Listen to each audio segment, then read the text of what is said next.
starts and never ends. Tune in, lean and feel the groove.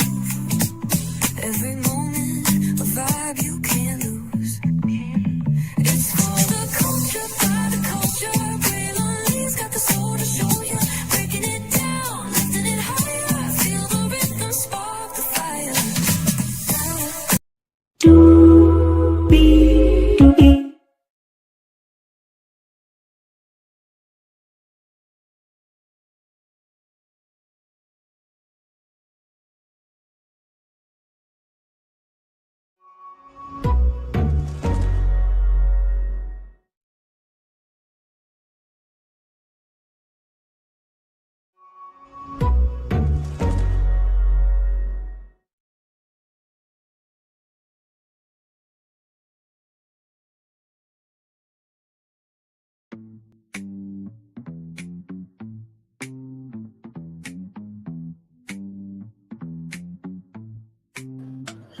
Well, hello.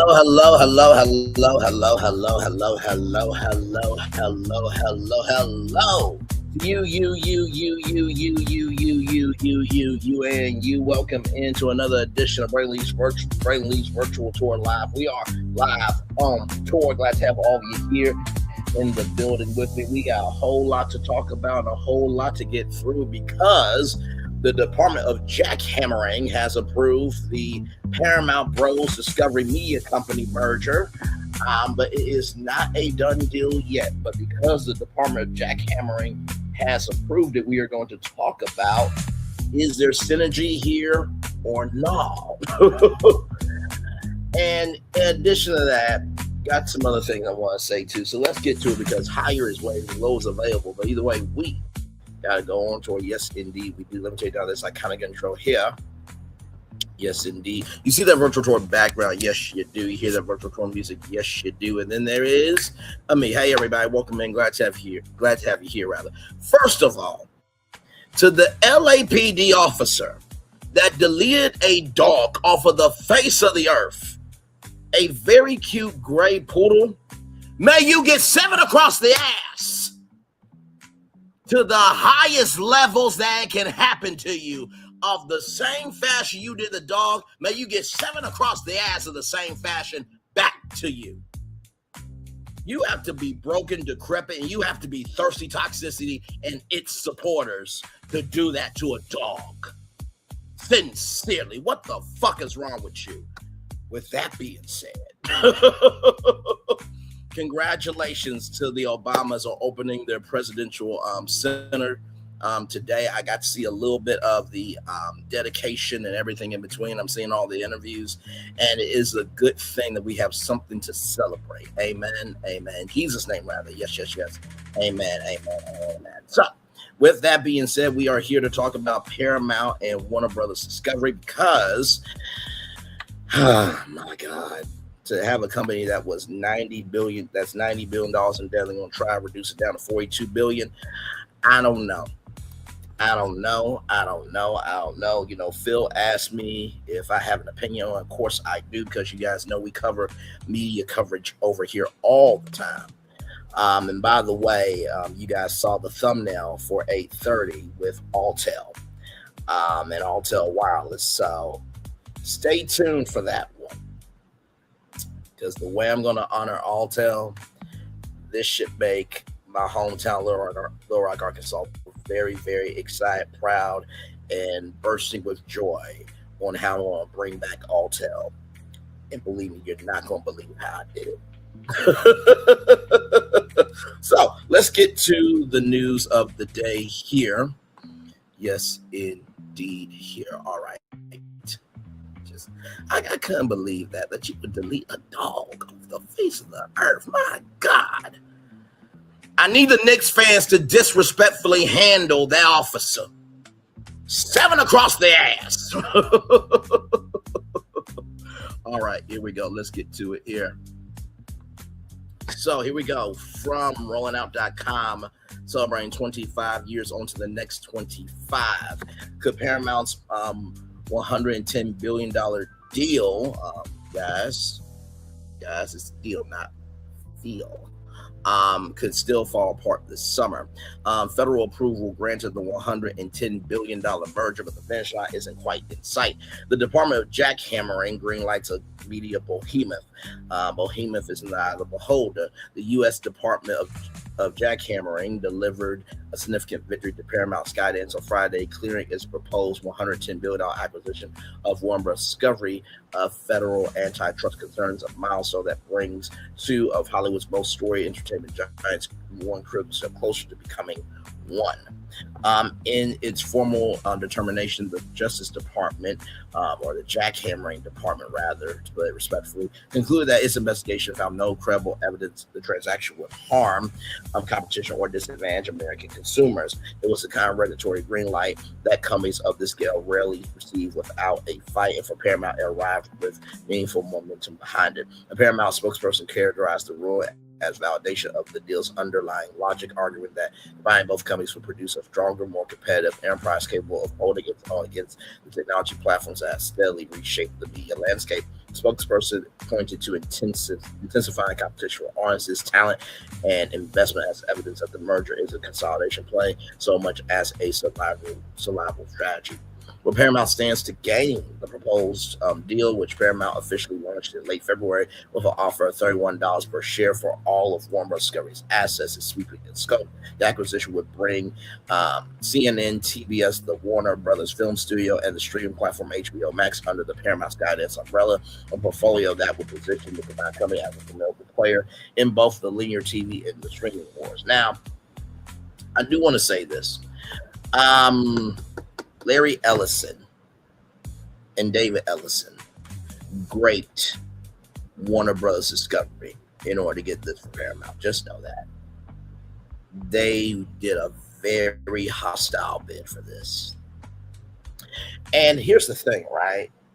I remember when we covered, I think it was when David Ellison was talking about reviving MTV. He was talking to the music industry about it. They said in the article that I read that they were not going to try to invest into any new programming. They were going to invest in the digital platforms. Give me one moment.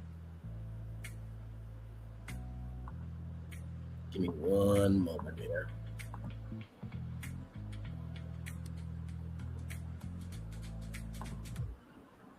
MTV.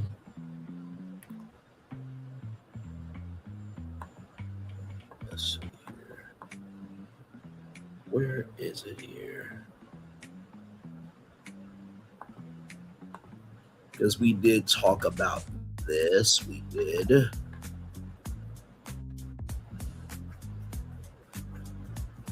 me do this. Let me ask. Summarize.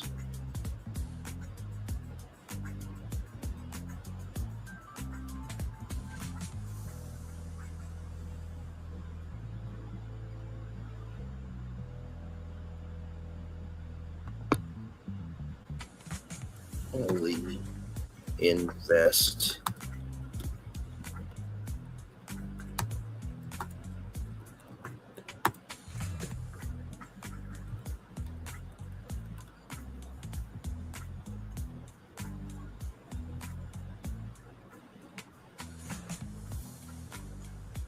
let's see here, because there was a part of the article.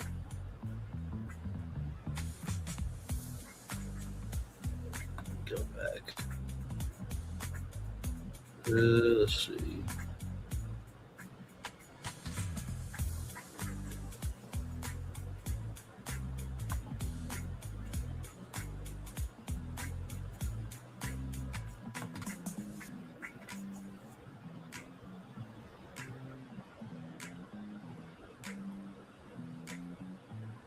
Because there was a particular line right here. It says right here, its cable business is particularly challenging. Executives intend to revive the networks without increasing spending on them. People are familiar with the plan said. Among the options Paramount is discussing, those people said increasing the cable network's digital presence. So you see that says that, right? Executives intend to revive the networks without increasing spending on them. executives intend to revive the networks without increasing spending on them. So you mean to tell me that you're going to try to bring in another company and you're not going to invest money into the networks you already have? So you're going to buy another company not to invest in those. So they're going to be dormant networks, essentially, lame duck networks.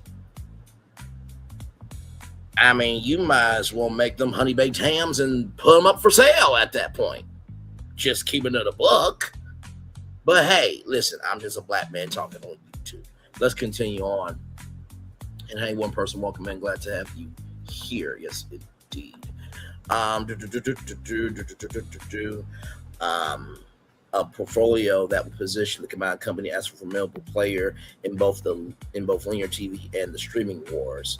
The offer upended a competing arrangement with Netflix, which has been in discussions to acquire Warner Bros. Discovery streaming and film assets. Paramount's intervention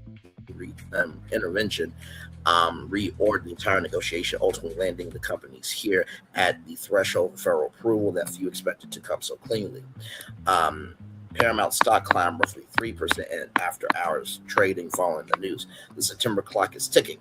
Despite the federal clearance, based on racist nepotism, bigoted nepotism, sexist nepotism, trying to delete the First Amendment nepotism, and doing what you want to do for your color and embracing everybody else socially, of course. Now, that is different, right? Now, I know what you're going to say. That's racism. Trying to erase ideology that you can have your own mind, that is also a part. That can also be a part of having a nepotism mindset of, no, we are only going to accept our mindsets. So being exclusive or having it excluding ideology can also be a bad factor here. The road to closing remains uneven. Paramount CEO David Ellison has been candid with investors about the timeline staying during the company's April earnings. Y'all had an earnings call, even though y'all company has $90 billion worth of debt. Oh my, trying to reduce it down to $42 billion, but it's still with a B. In term, the debt is still up in the billions with capital B on it. Okay.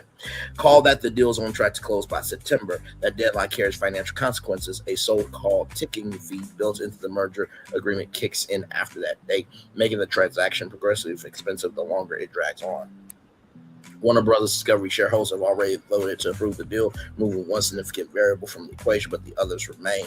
State and international scrutiny linger. The federal green light does not foreclose legal challenges from state attorneys general.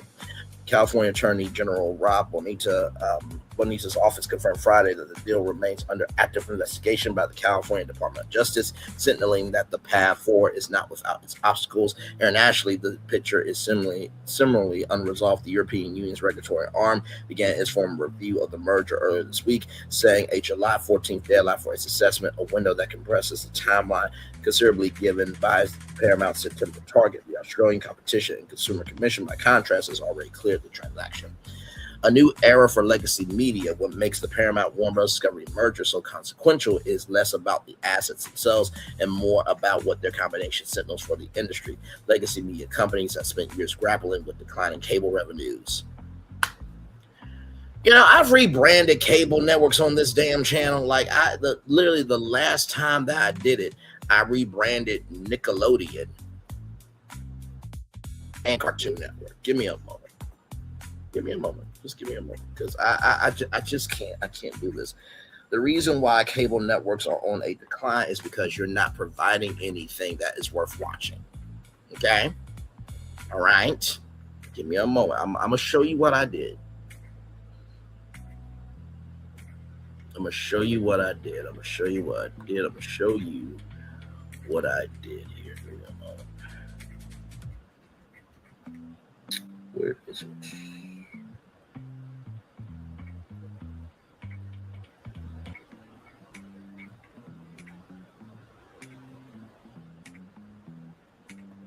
Okay.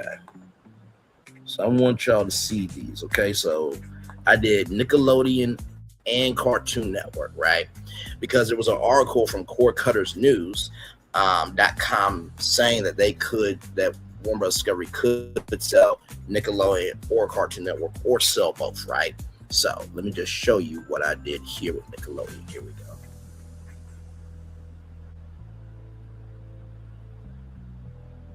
Here we go.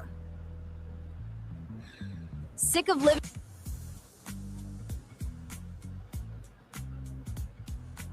in a big I'll play it again. grown-up world?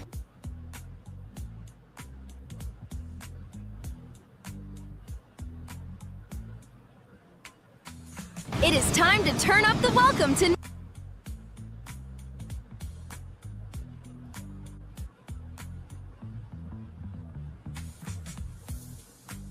Nickelodeon, your world on your level. Now let us joyflify the fun. Okay, one more time.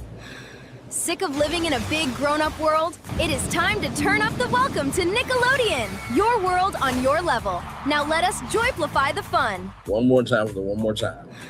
Sick of living in a big grown-up world? It is time to turn up the welcome to Nickelodeon, your world on your level. Now let us joyflify the fun. Now you're probably wondering, Bray, how did you come up with that? Well, the adults get information on their level, so why not kids? And why not amplify the joy of what it is to be a kid? Very simple. Now, Cartoon Network, a little bit different, right? Just a little bit different. And when I was trying to think of what to do with Cartoon Network, I was like, what is the one word in Cartoon Network? CART, C-A-R-T. CART stands for creating adventures and rallying everyone together. So check out this commercial right here. Okay, here we go.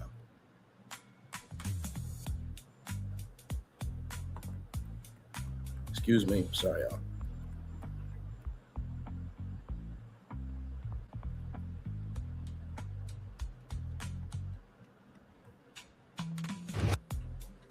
Are you ready for that cart energy?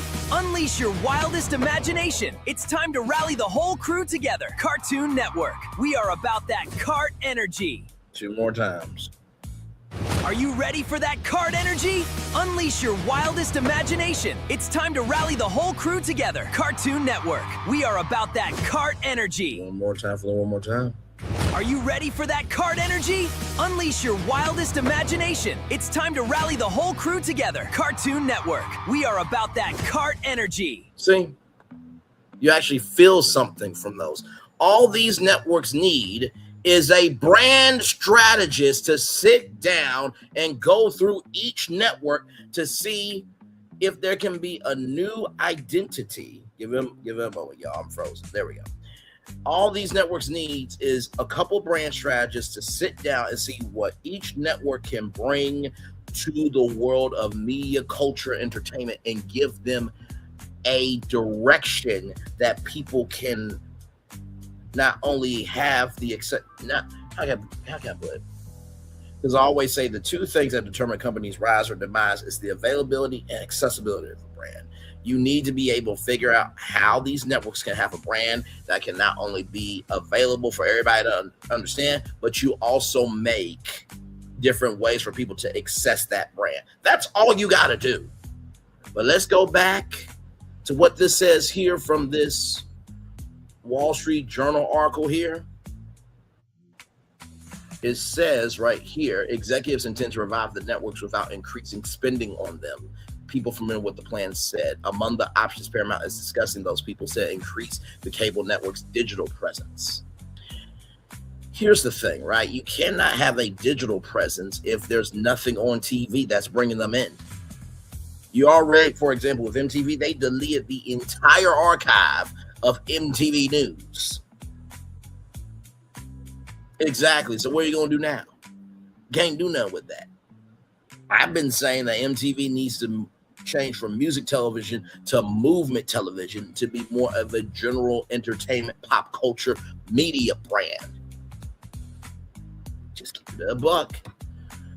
Child, let's listen. Let's keep listening to this article, rather. What makes the Paramount Warner Bros. Discovery merger so consequential is less about the assets themselves and more about what the combination signals for the industry. Legacy media companies have spent years grappling with declining cable revenues, the fragmentation of audiences across streaming platforms, and the rising influence of technology companies and in the content economy. By joining forces, Paramount and Warner Bros. Discovery are betting that scale is the answer, that a larger, more diversified entity can negotiate from a position of strength in a marketplace where rules are being rewritten in real time. For now, the Department of Justice, or rather the Department of Jackhammering, has indicated that it agrees the bet is worth taking. Whether California, Europe, and the calendar cooperate is the next chapter's child to CNBC. So let's look at the brands here. Okay, so you got 5, you got BT, you got CBS, you got CBS News. MTV, you have Comedy Central, you have Country Music Television, you got CBS Sports, you have 10, that's an overseas network, you got Nickelodeon, you got Paramount Plus, you have the Paramount Network, which used to be Spike TV, you have Pop TV, which is just basically a dormant channel, or dormant network, rather. You got Pluto TV, Sports Entertainment, Paramount Pictures, that's their movie studio, Showtime, which they folded into Paramount Plus. And can I be real with you? More people probably watch HBO Max than Paramount Plus. Like I said, you got Survivor, Big Brother, The Amazing Race. You got Beyond the Gate. So you have some hits, but it's not in the people's lexicon like that. Skydance Animation, Skydance Games, the Smithsonian Channel, and TV Land, right? And then you have Warner Brothers Discovery here. So you have HBO. You have Warner Bros., you have HGTV, you have Discovery Now. For those of you who don't know, if Netflix would have got it, right? Now, one of the people at Netflix said that we are not going to work with theatrical actors, even though Netflix has won Oscars. So make that make sense, right? But what would have happened if that deal went through was Warner Brothers, the streaming and film part of Warner Brothers went over there, and then the cable networks would have been Discovery Global, just like Versant is the cable spinoff of NBC Universal, right? So you have Discovery Plus, CNN, TBS Food Network, TNT, Warner for Network Investigation Discovery, TLC, DC, Warner Bros. Television Group, which also includes Telepictures, the syndication arm of Warner Brothers, and also too you have Warner Horizon Television, Warner Bros. Picture, TNT Sports, Eurosport, Magnolia Network, Cooking Channel, Warner Bros. Games, Animal Planet, Adult Swim, HLN, Cartoon Network, Harger, HGTV, the Travel Channel, which is basically a ghost network now, which is a damn shame. Golf Digest, Discovery Turbo, New Line Cinema, 150, Warner Brothers Animation, Cartoon, Quest Red, Science Channel, TVN, Cinemax, True TV, Discovery Espanol, American Heroes Channel, Asian Food Network, Bleacher Report, Destination America, Turner Classic Movies, Discovery Family, Boomerang, BMAX, Real Time Gallo, Frisbee, K2, Free, Nove, 9, Familia, Discovery Space, Tabai Channel, Discovery Life, Pogo, Mondo TV, Tooncast, CNN Espanol, Warner TV, and Boing.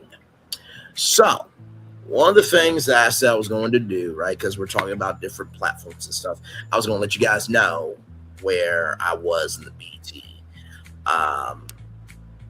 Next Gen competition, right? So, I wanted to just have a day to myself with it.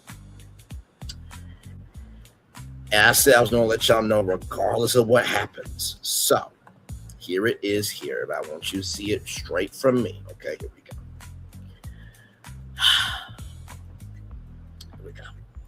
Hello, thank you for your interest in BT Next Gen and for taking the time to apply for the 2026 cohort. We are incredibly inspired by the passion, creativity, and ambition reflected throughout this year's applicant pool. That's a huge clue. This year's applicant pool, which means they could be doing this again, potentially. Following a highly competitive selection process that attracted thousands of applications from emerging leaders across the country, your application was not selected. Not selected for the 2026 BET Next Gen cohort. While your application was not selected for this year's cohort, we want you to know that your interest, ambition, and entertainment and commitment to pursue a career in to pursue a career in media and entertainment did not go unnoticed. We sincerely appreciate your interest in BET and the time and effort invested in your application. We encourage you to stay connected with BET and apply for future opportunities as they become available. Thank you again for your interest in BET Next Gen, and we wish you continued success in your academic and professional journey. Best BET Next Gen team. So, when I saw this, it came in as a notification. I'm like, you know what I mean? Because obviously I wanted to be a part of it, but of course I got denied. But just because you got denied doesn't mean that your dream has been delayed. So congratulations to everybody who was a part of the BET Next Gen program. And like they said, this year's applicant pool, that is a huge clue to me that BET could be doing this again. And you know what? I gotta tell you something. I really am proud of the application that I put in, because I gave them all of Braylon. I let them know, hey, I really do love BET. I think that BET needs to be around. As you can see, what is going on in the world. And honestly, it would have been amazing to be a BET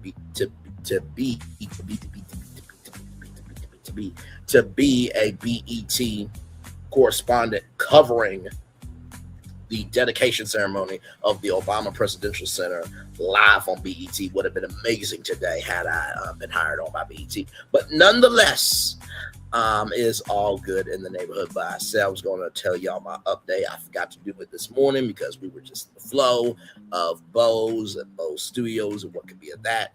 And by the way, like I said tonight at 8:30, Alltel, I'm talking about it. Wait till you see how I'm going to bring back Alltel. You're going to be like, what?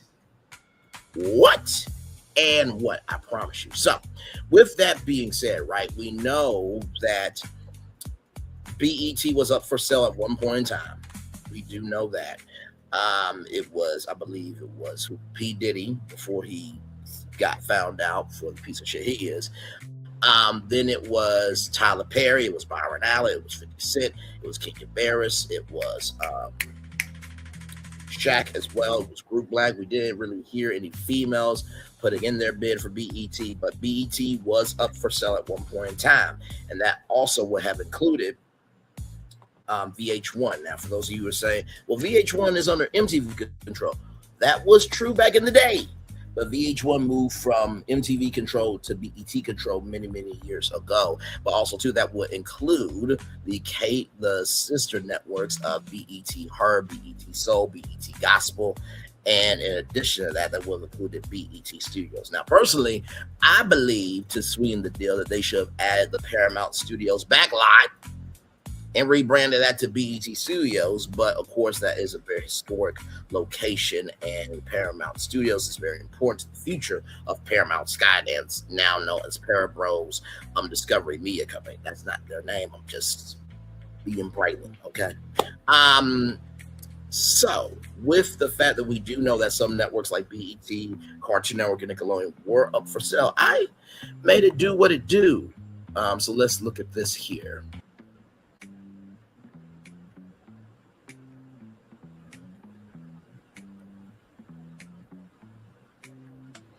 And honestly, and let me say this too. I think one thing that these networks can do, the way that NBC, hey, two people, welcome in. The way that NBC Universal did the launch of Scripted Accelerator, put out the call of, hey, we are going to do a network unscripted accelerator.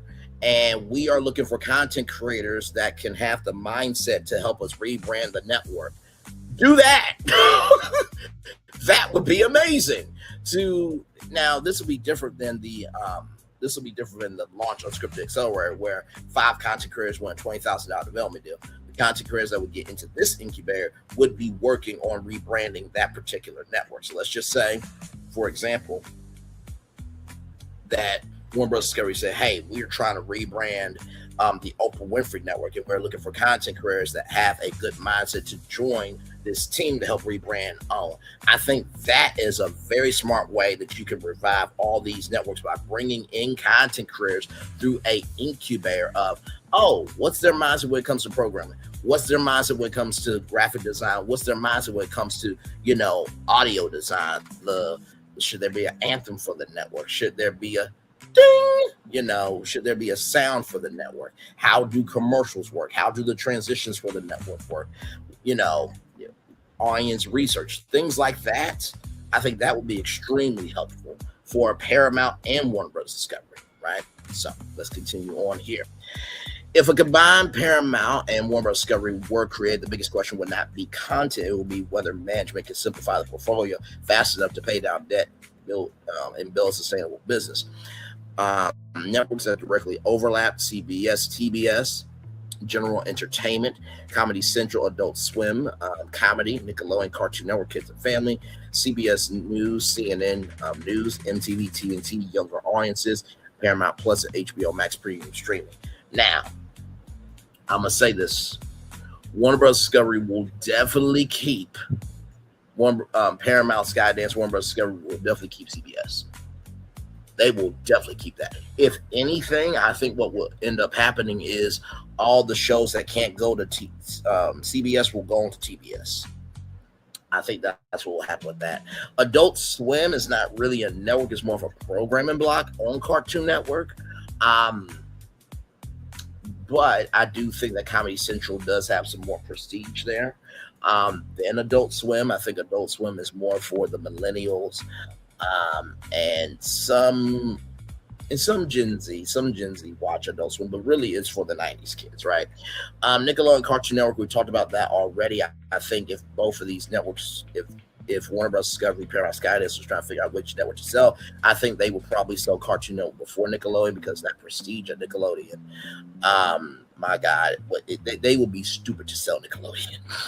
I already told you who I think would get the net. I already told you who I believe would try to buy Nickelodeon. I think NBC would try to buy Nickelodeon because Nickelodeon and NBC already have a great partnership with theme parks. So, by the way, shout out to the Universal Kids Resort that just opened up as well. Or we should be open up now or next month. CBS News versus CNN. I think they're going to try to manage both. I think Kara Fisher says as soon as this happens, she is getting off the CNN ship immediately. And by the way, did I mention all of Hollywood is not here for it? Nobody in Hollywood is here for this deal. When David Slasloff said we have the hottest deal in Hollywood, the employees were just beside themselves. Like, they were gutted. You have MTV and TNT. I think that they will probably keep MTV. TNT, I think, could probably get sold to some other entity, I think, trying to beef up their platform. So maybe TNT could go to the Stars network and build up Stars for sure. So I think that will definitely be a power play there. Paramount, HBO Max, I think personally, you keep HBO Max and Paramount Plus separate. I'm going to tell you why. HBO Max is connected to HBO. HBO has no FCC regulation. And so those HBO shows need a platform to go to. And I think that Paramount is more of a legacy media streaming platform, while HBO Max is more of a free reign platform. That's just my take on all of these networks here. Networks that are unique and complementary: CBS, BET, Nickelodeon, MTV, Comedy Central, CBS Sports Network, and Blue TV. Those are Paramount strengths. Warner Bros. Discovery strengths: CNN, Discovery Channel, HGTV, Food Network, TLC, Investigation Discovery, Adult Swim, Turner Classic Movies. Now, it's interesting that in this, you see Paramount strengths has BET. You don't see the Oprah Winfrey Network as a Warner Bros. Discovery strength. That's interesting. These are actually complementary rather than duplicative. Warner Bros. Discovery dominates home, lifestyle, home, food, and nonfiction. Paramount dominates broadcast, youth culture, and black audiences. Networks I would keep tier one. Core assets must keep CBS, CNN, Nickelodeon, BET, Comedy Central, Cartoon Network, Adult Swim, Food Network, HGTV, Comedy Central, TNT, and CBS Sports Network. Like I said, I think if they if they really want to figure out what to sell, I think they'll probably sell Cartoon Network. I do believe they will sell Cartoon Network. I think Cartoon Network would definitely, the best move for them would probably be Sony because they have PlayStation, right? And not to mention too, Sony will get to have a young audience over there. Plus all that they got Crunchyroll over there, so that'll be very easy for them. I think BET, they're going to try to hold on to it for as long as they can, but I think eventually they will sell BET.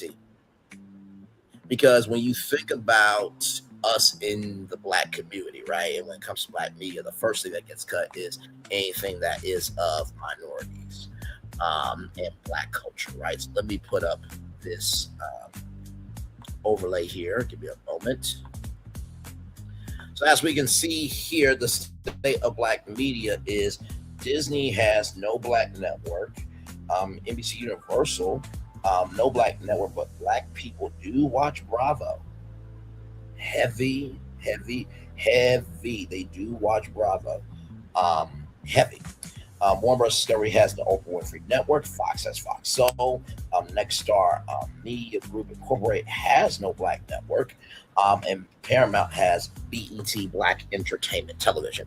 Now, you all remember when I did that live stream, which was a state of emergency Black media town hall, where I said you cannot have two Black networks, can you? And I said one of four things could happen with these two Black networks. One, they could keep both Black networks because if you think about, I think that the Oprah Winfrey Network skews to an older audience, right? Because of the Oprah Winfrey Show and that audience and how they've matured with Oprah over the years. And BET, while it's still for the uncles and the aunties, young people did grow up on BET, so it skews younger, right? So I can see definitely both of those networks staying. I can also see the Oprah Winfrey Network folding into BET and their content, just like BET Plus folded into Paramount Plus. I think both networks could be sold or they could get rid of both networks. Those are the four options. Out of all of these networks, I think if they have smart people over there, which we know that they don't have smart people over there, I think that they should keep both networks and do that strategy that I just said, that the Oprah Winfrey Network skewers older and BET skewers younger. And then let's not forget about VH1, right? So VH1 should be the Jet magazine of BET, while BET is for the established Black artists. So I think that's the best strategy. And if both networks get sold, I think that BET coming over to, Disney and combined with Freeform, I think would probably be the best bet for BET because Disney has been on a Black network for a while. I think, Stephen A. Smith would definitely be here for it. Robin Roberts, Michael Strahan, many others would be here for it. Of course, if you think about as well with BET and BET combined with Stars, it would give Stars a very, very big boost as well, right? So, and also too, in a wild card, I think that because y'all remember that before it was the CW, right? And before it was the WB, there was a network called UPN, turn it up, I think that BET and the CW combining and making that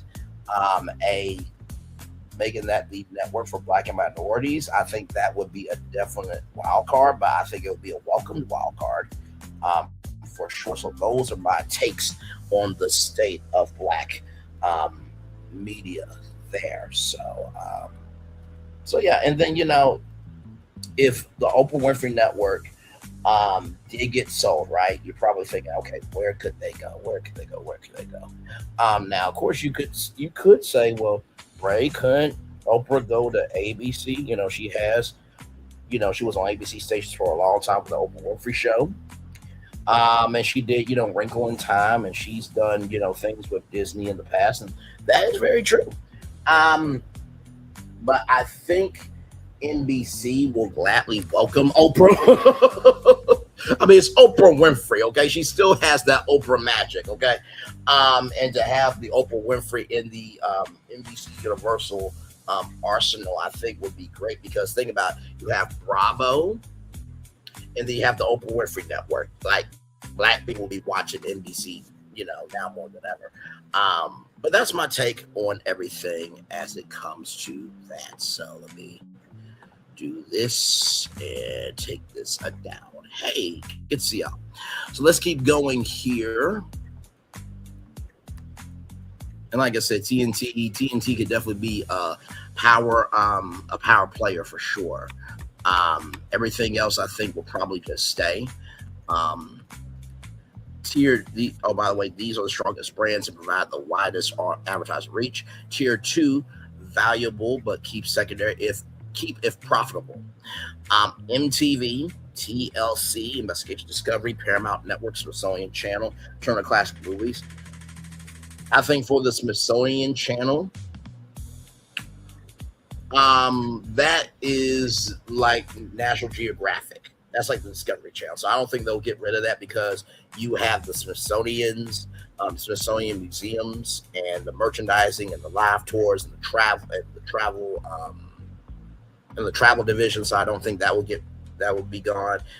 Turner Classic Movies, the cinephiles would be in an uproar with that. Investigation Discovery, they just came out with Big Girls 1, Escape in Paradise. I think Investigation Discovery is that true crime channel that's definitely in the billions and billions of capital. Not going anywhere. TLC, they just invested in 90 Day Fiance Con, so I don't think that'll be going anywhere. MTV, they definitely will keep, for sure. They just have to invest into it. I think the Paramount Network is in a weird spot, right? Because it was Spike. And Spike, for those of you who don't know, was a male-centered network, right? Before it became a general entertainment network with the slogan, "The Ones to Watch." I think the Paramount Network is just in a very weird limbo state right now and doesn't know what to do with it. So I don't feel like they really need a Paramount Network. Just to be honest, I think that if they are smart, they will allow their sorry, I'm frozen again. Good Lord Jesus. Give it a moment. Jesus Christ. Okay, there we go. I'm back. Hi. But like I said, right, the Smithsonian Channel, they're not gonna get rid of that. That's their National Geographic. Discovery Channel, Turner Classic Movies, the cinephiles will be upset. Investigation Discovery, true crime is in the billions of dollars right now. TLC, that's not going anywhere. 90 Day Fiance and just everything over there. MTV, if they invested to it correctly, I think they'll keep that. Paramount Network, like I said, they're in a weird state of not knowing what the hell they want to be. So I do think that they could probably get rid of the Paramount Network. I do believe that. TV Land, that is, I'm not going to say it's a dormant channel. The Andy Griffith Show, those shows over there, Andy Griffith Show and many other former sitcoms and reruns. Reruns make a lot of money, right? Well, not as much money, because we saw how much people got paid during the SAG after strike, right? But TV Land does matter, because you do need a place for reruns. You absolutely do. Pop TV, I think you could sell. I think Pop TV doesn't do anything.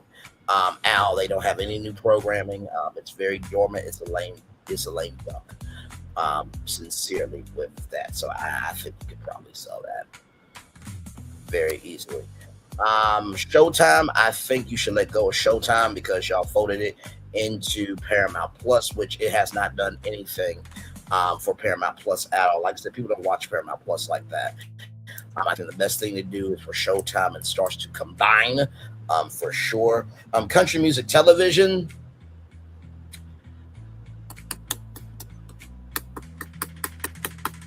I think they will keep that. That's the only network that really has a reach to the country music industry. And like I said, I don't even know what network would honestly accept them. let me look at my media map real quick. Yeah, I mean, if CMT could be sold now, this is just a wild guess here.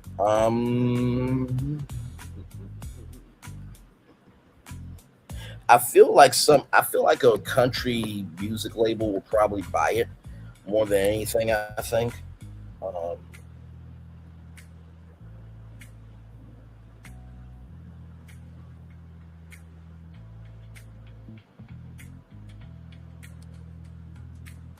I was also about to say maybe the Grand Opry maybe would buy it.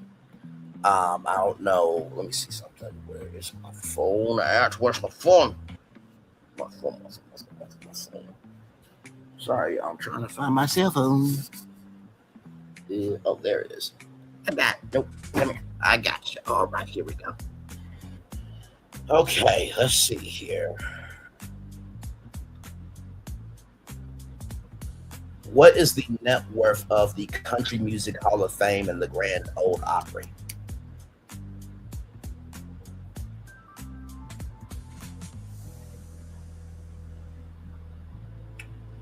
Okay, so the Opry is owned by Ryman Hospitality Properties in a joint partnership with NBC Universal. How about that? And Arterios during this 2022 joint investment deal, the Opry Entertainment Group, which includes the Ryman Auditorium, WSM Rail, Old Red, was valued at roughly $1.4 billion. So, its parent company, Ryman Hospitality's carry overall corporate net worth of over $6.3 billion. So, if the Grand Ole Opry bought country music television, I think that'll probably be the best place for CMT to be sold if that was the case. Like I said, let's look at this here.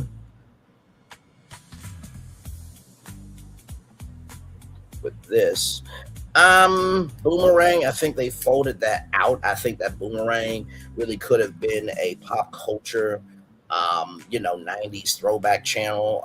You have 90s, content creators that, they talk about the 90s as 90s inspired cartoons and game shows and everything else.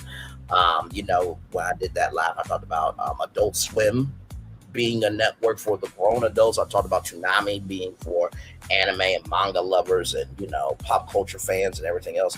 But Boomerang, I feel like that could really be, let me flip it, reverse and ride it back. Instead of Boomerang being for like 90s kids and stuff, because that's what Toonami would be, I feel like make Boomerang the platform for new animators trying to come into the animation industry. That would be your experimental animation television network. I think that's what you should do with that. True TV. I think True TV is supposed to turn to TNT Sports. I think True TV could be a force multiplier in the media landscape. Try to see what else here. Travel Channel. Travel Channel just needs the right partnership to bring the Travel Channel back to its glory days, because right now it's a damn ghost network, and there's only so many ghost stories you can tell. HLN, if I was wealthy, I would buy HLN, the faculties, and I would definitely make that a pop culture entertainment news network, because there's not a entertainment news network on TV right now that does 24/7 entertainment news. But also too, y'all guys remember the Black News Channel, right? I would definitely make that black news network for sure. Hire black and minority journalists. I would definitely do that.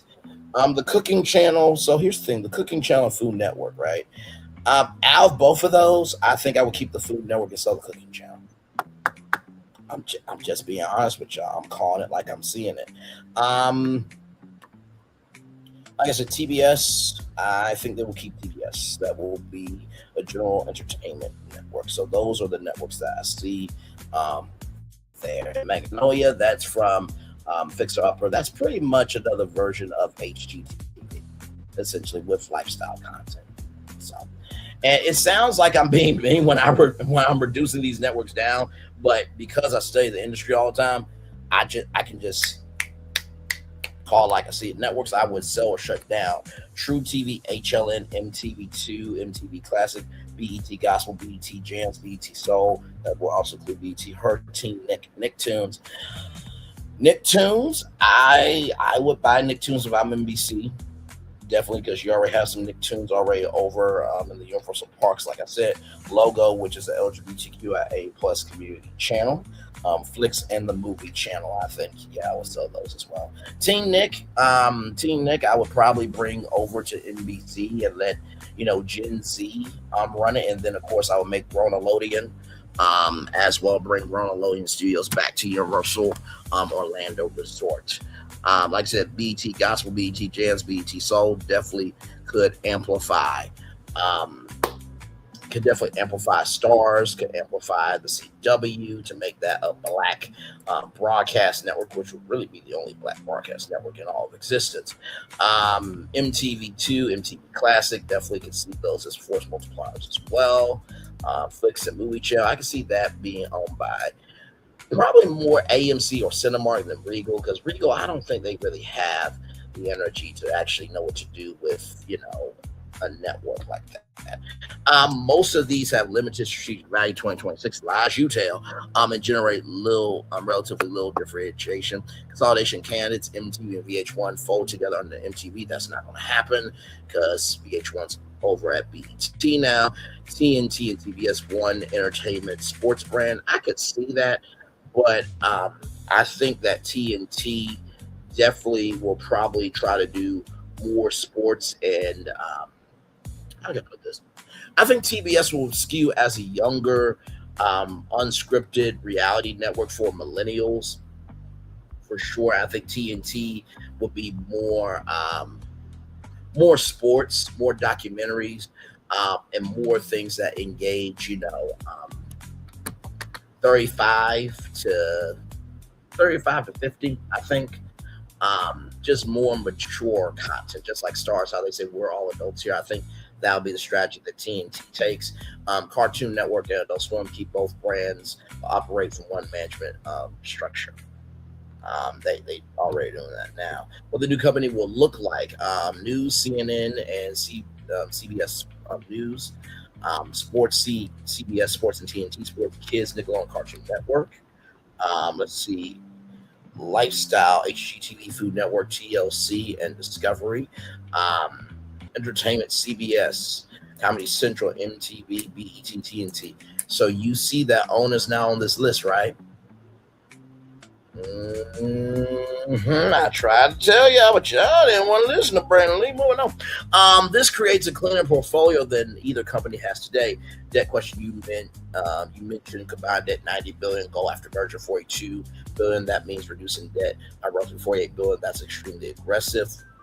For comparison, Warner Bros. Discovery has already taken major write-downs and restructuring actions. The reported merger rationale includes billions in synergies, but nowhere near enough to erase nearly $50 billion of debt quickly. To realistically reach $42 billion, they would likely need, number one, major layoffs, which they have been doing, asset sales. They definitely will be doing more of that, real estate sales. I think they sold the CBS Broadcast Center, sold CBS Studio City off as well. Network side investors, I think they will do that. Strong premium profits, they gotta invest in content, which, let's go back to that Wall Street Journal article that says, and I quote, executives intend to revive the networks without increasing spending on them. Networks intend to revive the networks without increasing spending on them. The networks intend to revive the networks without increasing spending on them. So if you don't do that, you're not going to have a digital audience. And if you don't have a digital audience to fuel the culture of what's going on, if you don't provide anything interesting for people to have a portal to see what's going on, so that way they can engage in the community afterwards, then you're dead on arrival. I'm just calling it like I see it. And then several years of disciplined debt repayment. Is there enough synergy, cultural synergy? 9 out of 10. HBO Showtime, Nickelodeon Cartoon Network, CBS CNN, BET Adult Swim. MTV, Warner adjacent music programming, TNT Sports, and CBS Sports. Huge content opportunities, advertising synergy, 10 out of 10. Advertisers combining news, sports, kids, black audiences, home and lifestyle, food, and prestige drama, all from one company. Streaming synergy, a combined Max Paramount service. Paramount Plus service would instantly become one of the deepest libraries in the world with HBO, CBS, Showtime, Nickelodeon, Cartoon Network, BET, Discovery, Food Network, CNN, and Warner Brothers franchises. Final assessment. Of course, content strength 10 out of 10, advertising strength 10 out of 10, brand portfolio 9 out of 10, debt burden 3 out of 10, execution risk 4 out of 10. If leadership aggressively sells smart cable networks and focuses on a unified streaming platform, it could become the second strongest traditional media company behind the Walt Disney Company. If leadership tries to keep every channel, execute every executive layer, and every legacy structure, it risks becoming a slow-moving cable conglomerate carrying too much debt. The difference between a thriving company and lame duck will largely come down whether management is willing to cut 20-30% of the network portfolio and use those savings to accelerate streaming and debt reduction. So that is that there. Now, with all that being said, there is something very big happening in Los Angeles that I want to get to here, everybody. From Variety.com, Hollywood's mass exodus, why film and TV production is fleeing LA, and what can be done about it. Shout out to Gene Matos from Variety here. That is the new revival of Baywatch and Shay Mitchell. Okay, I see you, Shay. I see you. Can we get some BBW lifeguards? I'm just saying. You know, I know the ladies like the six packs and everything, but the rest of us men like to see something that we actually like to hold on to. Please and thank you, respectfully. Baywatch was a staple of low-budget first-run syndication in the 1990s, as natural to Los Angeles as David Hasselhoff's chest hair, and as defining of the city in the era as the O.J. trial and the Sunset Strip. By the time it ended its run in 1999, it had come too costly to produce a profit, but the shows were in trunks and swimsuits returned to LA lifeguard towers in March of this year, like an endangered pelican reintroduced to its native habitat. The Fox reboot was hailed as a triumph for the industry's hometown, which is suffering through a long slide in production activity. Governor Gavin Newsom bragged that the show was back where it belongs at cost to the state of $21 billion. Soon, however, producers ran into obstacles. Officials from the county beaches and harbors department and the California Coastal Commission told them they couldn't park their trucks overnight, like fires or driving on sand. Where a lifeguard show, Baywatch co-creator Greg Ballman remember saying, "What do you mean we can't drive a truck on the beach?" Now, I'm gonna be real with you. That's a little insane. Like you just gotta close off the beach, because they did drive jeeps onto the sand. Okay, so let's quit being stupid here. Suddenly, the show was at risk of becoming the wrong kind of symbol. This one, a victim of LA's tangle of regulations. No one in power, not Newsom or LA Mayor Karen Bass, won to read the headline about Baywatch bailing out Los Angeles. When elected leaders were summoned to the Fox lot to smooth things over, the show had all the leverage. After a while, you have to sit down with the right people and say, "Do you guys want to have the show here or not?" Bowman says.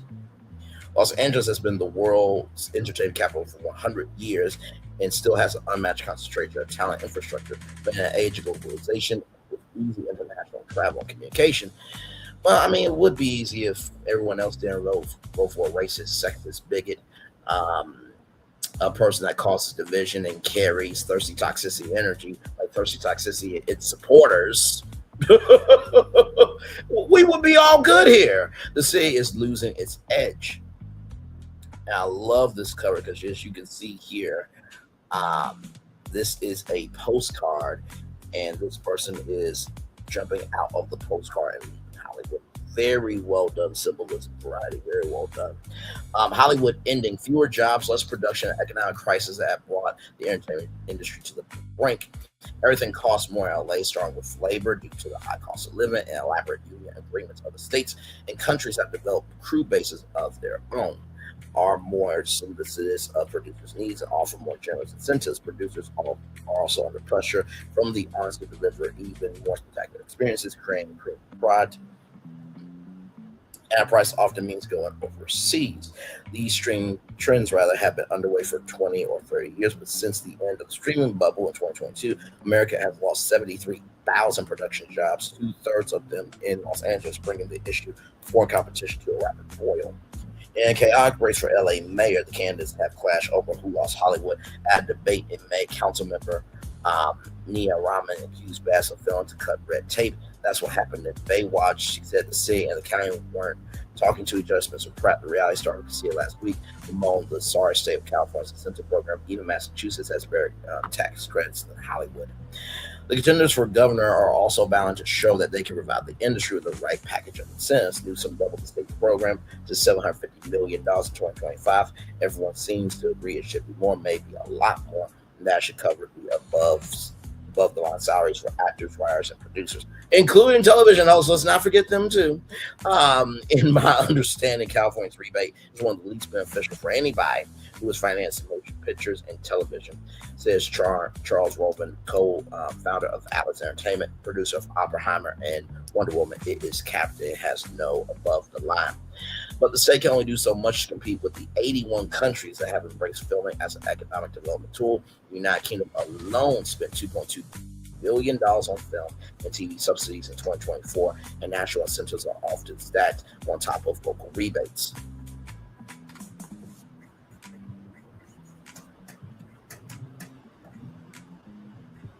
Give me a moment here, y'all.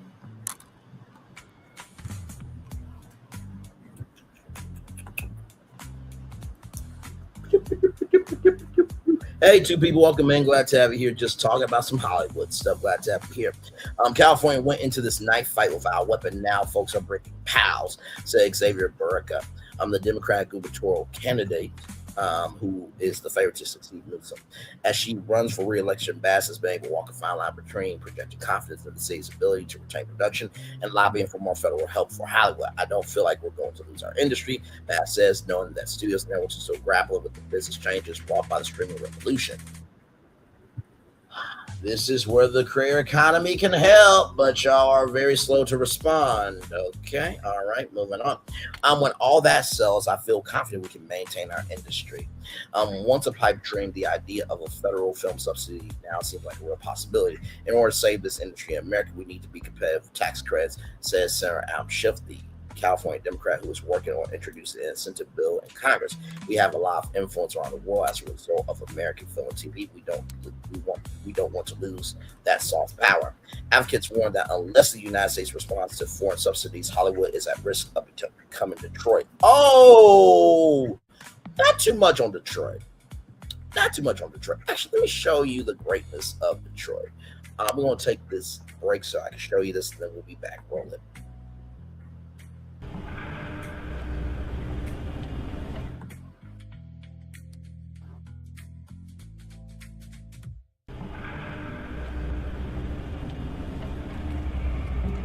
I got a question for you. What does this city know about luxury? Huh? What does a town that's been to hell and back know about the finer things in life? Well, I'll tell you. More than most. You see, it's the hottest fires that make the hardest steel. Add hard work and conviction, and the know-how that runs generations deep in every last one of us. That's who we are. That's our story. Now, it's probably not the one you've been reading in papers. The one being written by folks who've never even been here and don't know what we're capable of. Because when it comes to luxury, it's as much about where it's from as who it's for.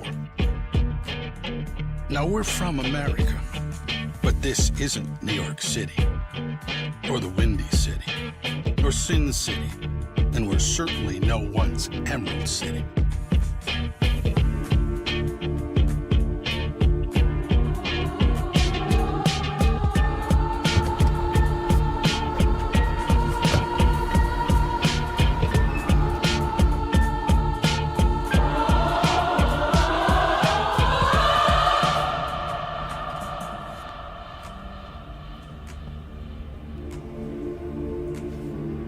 This is the Motor City. And this is what we do.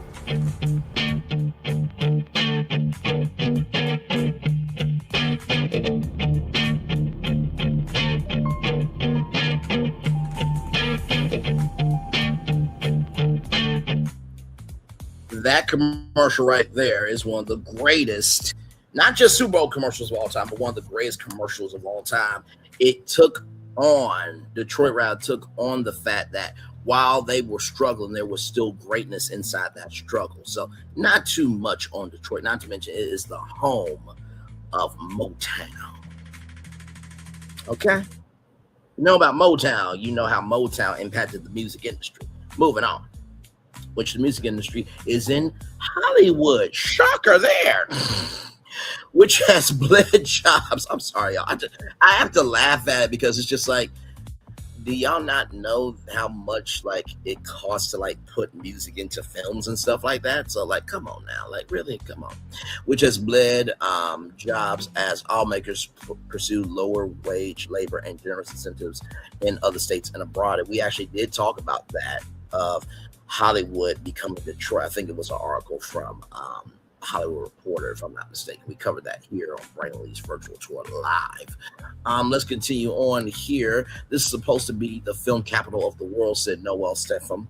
I'm a co-founder of the Grassroots campaign. The Grassroots group stay in LA at a rally for Rama's campaign. It should be the cheapest and easiest place to film. In fact, it is the most cumbersome and the most expensive. That cannot continue. If we don't do something quickly, this is going to become the next Detroit. Would y'all quit saying that shit? Good damn. Detroit is not that bad of a damn city. And there's crime everywhere, okay? Just stop it. Stop it. That's like Chicago. Oprah went to Chicago, and for 25 years, Chicago was okay. Wasn't the best, it was the worst, but damn it, Oprah made Chicago song, all right? Michael Jordan, so stop that shit. Mike Miller, vice president of the International Alliance of Theatrical Stage Employees, was raised in Cleveland, Ohio. He also sees a parallel of watching the demise of steel and rubber and automotive manufacturing. As I grew up, he says, this is identical in many ways. We have an undeclared trade war that our government is standing by and watching happen.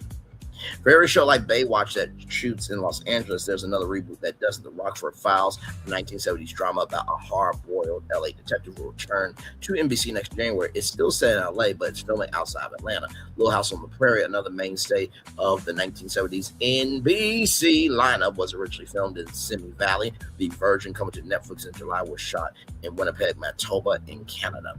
Canada offers a 16% labor cost on top of Manitoba's 30% incentive, though that was only part of the reason to go there. Produced by CBS Studios, Little House on the Prairie also benefits from lower costs, a favorable exchange rate, and available sound stages. Though not an American, Winnipeg was also a benefit creatively, panoramic vistas that resembles the show's Midwest setting. When the Michael Landon version was made, LA was the obvious choice, but it is no longer the default. Bigger screens at home, TV looks more and more like film and has the cost to match. Going abroad can make the difference between the show existing and not. These changes are accelerating. In the 2000s, Scrubs was filmed for 9 years in an abandoned hospital in the San Fernando Valley. The reboot is being made in British Columbia with producers shuttling north to keep tabs on set. It's an absolute creative bummer to me that I'm shooting that show in Vancouver, says creator Bill Lawrence. It was a shock to my system. I wasn't prepared for a show that existed. First and foremost, here to be cost prohibitive here. The economics can be even harder for feature Beetlejuice, released in 1987, but from the LA 2024 sequel was made in the United Kingdom. The Social Network from 2010, which I believe they're getting ready to make another social network movie, I believe, from 2010, was shot in LA and on location in Boston, Baltimore, and the United Kingdom. Social Reckoning, due out in October, was made in Vancouver. Spaceballs from 1988, shot in LA. Spaceballs 2 was shot in Australia. The studios want you to make everything for less money, says Brian Grazer, whose Imagine Entertainment produced the last sequel. You're forced to go out the country to make it for less money. U.S. states that once poached California's production jobs are now falling behind as well. Georgia, which grew exponentially in the 2010s, is now nearly 50% from its peak in 2022, despite an uncapped incentive that includes above-the-line costs. Avengers Endgame was made in Atlanta in 2017, and I believe that was some of it was filmed at Tyler Perry Studios, and some of it was filmed at Tourist Studios, which is owned by the Cathy family, which owns Chick-fil-A, by the way. The new Avengers films are being made in London. If you guys remember, there was a report saying that Marvel was pulling out of the United States and going over to London. The UK, United Kingdom itself, not only covers upfront salaries for actors, writers, directors, and producers for those with a UK partner, but also covers back-end pay, a deal that is almost unique in the world and hard for studios to pass up. I'll call it the gift that keeps on giving. Roven, who shot 2 films in the United Kingdom last year, if the project that you're doing actually starts to make money, that rebate percentage is paid back to the company when they pay profit participants. Independent filmmakers have to watch every penny. For them, the math is nearly impossible to ignore. Brady Corbett's 2024 film, Brady Corbett's 2024 drama The Rule takes place in Pennsylvania, but was filmed in Hungary. His next movie, Origin of the World, is set in California and will be shot in Portugal and South Africa. It's much cheaper making films elsewhere than it is here, says producer David Kaplan, whose company Kaplan Morrison makes Corbett films. To pull off a film that looks like it costs multiple times what it actually does, you have to go somewhere where you can get that financial trade-off. Indie producers can make things more cheaply in the United States if they shoot non-union. Obsession, the breakout horror hit, was filmed in Los Angeles for just $750,000, but with fewer domestic productions overall. IATSE has been working hard to flip the non-union ones with trials of the cost. The films I grew up making for $500,000 or $1 million, the unions are really interested in having those be sanitary projects. Kaplan says IATSE jurisdiction extends only to North America. Part of the reason projects go to Europe, employers also pay much less for healthcare abroad. I love working with unions. They serve a great purpose, says John Haiti, a production finance consultant, but there are rules, minimums, all that stuff. Labor doesn't work that way in other countries. In Europe and the United Kingdom, there's a lot more flexibility. The Grey House, the Prime Video series set during the Civil War, was shot in Romania. If we could have shot in and around where it took place in Richmond, Virginia, anywhere close to the same budget, we would have stayed in America, says producer Lori McCreary, past president of the Production Guild of Producers Guild of America. It was 2/3 or less the cost in Romania. She was required to hire cable pullers and other crew that would have been mandated in the United States. Those are all very good jobs for Americans. I'm not able to provide what I'm shooting from overseas. Curry says, I would much rather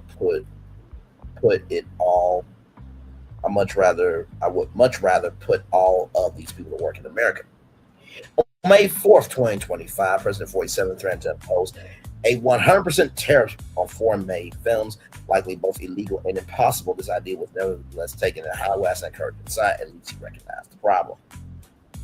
Ships circulated travel legislation that would create a 15% federal credit for labor costs, roughly equivalent to Canada's incentive. The Motion Picture Association put for 20% plus 5% bonuses for filming in a disaster area or an enterprise zone. Due to the fires, all of LA County qualified as in other countries. Federal credit was stacked on top of state incentives. Plenty of Democrats are on board, but to get anywhere, the proposal needs bipartisan support.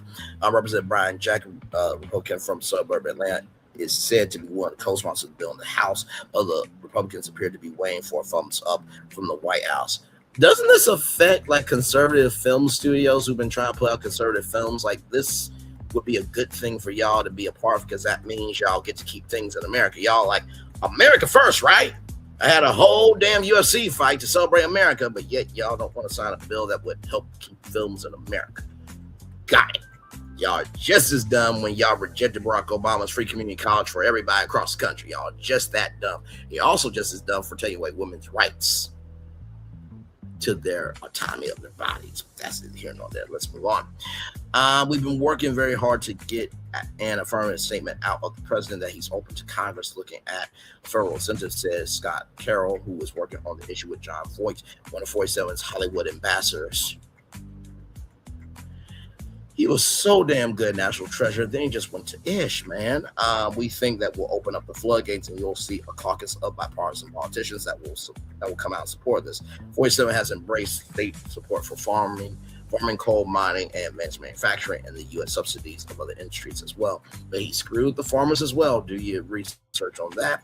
I was not asking for social treatment. Representative Laura Freeman, Democrat Burbank, said at a hearing in March, this is something that's standard in the United States across industries that we have determined that we care about. For now, no bill has been introduced as of June 4th. Schiff says his colleagues are weighing on smoke signals from the White House. Supporters hope that if Democrats take control of Congress, the push for a federal Senate could be a rare area of cooperation. Of cooperation next year. This is good for the economy, said Zachary Levi, who voted for 47. This is not a handout. We want to be able to lead the world and tell great stories after the president does too. Yeah, if anybody that doesn't look like him, sounds like him, or moves like him, yeah, I think he will gladly welcome that, Zachary Levi. You were on Chuck, which was a great show on NBC, and then you went to Ish voting for the president, bro. My God, today. Federal intervention cannot come fast enough in Los Angeles, where the post-peak era has rippled across the local economy. Crews are out of work. Massaro white-collar executives and those who work in ancillary businesses. I'm down 50%, said Corey Lavelle, CEO of Sandy Rose Floor in North Hollywood, which provides silk and fresh flowers to film sets. We've had our ups and downs in business, but it's gone on too long. We can't survive. This spring, Chef Michael Tripshani announced the closure of Connie and Ted's in West Hollywood. Hello, Ted. Alone from night to night, you find me. James Brown. Where's Ted? Ted Turner, that is. Rest in peace, Ted Turner. One of a wave of restaurants to shut down from the 2023 writers and actors strikes. We had a lot of crew folks that were regulars who simply were not who were not able to afford to dine out the way they used to. Chris Johnny said, filming in LA has become sort of a cause of du jour, like freeing Tibet or avoiding fur at this year's TV upfronts in New York. Members afternoon announced that a new show will be filming in LA, winning applause each time. Production pro route tallied 81 film and TV projects in California in the first quarter of 2026, down from the prior year, but still a lot more than anywhere else in the United States of America. Born to film in LA, the regional permanent office Hollywood remains the world's largest production hub, even if it sure doesn't feel like it to the creative community. So Harrison Ford and Lukita Maxwell in Shrinking. Studios will spend what it takes to shoot in Southern California when they are working with A-list stars who demand top talent and extremely skilled crews. The show, as far as the studio, sold to Apple with the understanding that it will only work if it was shot in LA, says James Weaver, president of Seth Rogen's Point Great Pictures, which produces a series with Lionsgate. I need to watch that. I've heard good things about it. I may actually watch that this weekend. I've heard very good things about it. Show is really about people yelling, screaming at each other in beautiful places, and said that was an important part of the ethos of the show. Apple knew that when they said they would make it. Shooting in LA means working on a entire production schedule, with the studio snapped a $13 million tax credit for season 2, which eases some of the budget pressure and may help extend its run. Showrunner Lawrence, who is making ABC Scrubs revival for Disney in Vancouver, is also producing 4 shows from Warner Brothers Television in LA. I'm very lucky in that I tried to shoot everything in Los Angeles. Lawrence says, I think it's just really important to maintain this place as the hub of the TV and television industry. Stars like Harrison Ford and Shrinking are captivating, so Matlock can demand that a show be made here, and with state incentives, the math can work. California allots nearly $50 million per season to Lawrence's shows alone. Still, is not as though costs are going down. The current round of union negotiations, studios are hiking their health contributions considerably, making the United States even less competitive with countries that provide national health care. It's very hard to get around that, Miller said. Miller of IATSE argues that labor shouldn't be forced into a global race to the bottom. We can't turn the entertainment industry into a minimum wage job with no benefits just so we could compete with Bulgaria, he says. Our federal government has to acknowledge that and has to step up. Mullen agrees it's not like our labor here in LA is overpaid. They're fairly paid, he says. If cost is the only factor, then every single production will lose something much bigger in the process. Despite higher costs, Hollywood still makes movies and TV shows. Detroit still makes cars, trucks, and SUVs, though with fewer people. It's oversold at the auto industry in Michigan, says James Hartman, director of physical policy at the Mackinac Center for Fiscal Policy. Michigan's the top producing auto state, and it's not especially close either. That's because Michigan decided to keep the auto industry, providing billions of subsidies over the last 25 years. The federal government has stepped in too. Shout out to Obama for bailing out the auto industry, seeing all jobs as vital to the U.S. economy. In that sense, Hollywood isn't becoming Detroit so much as emulating it. Back in the late 1980s, Baywatch was birthed in part from Bowen's personal experience, as working as a Los Angeles County lifeguard. He remains partial to his hometown, but he's also a businessman. Over the years, he has lensed Baywatch-related projects in Hawaii and Georgia. He has considered doing the reboot in Australia or South Africa.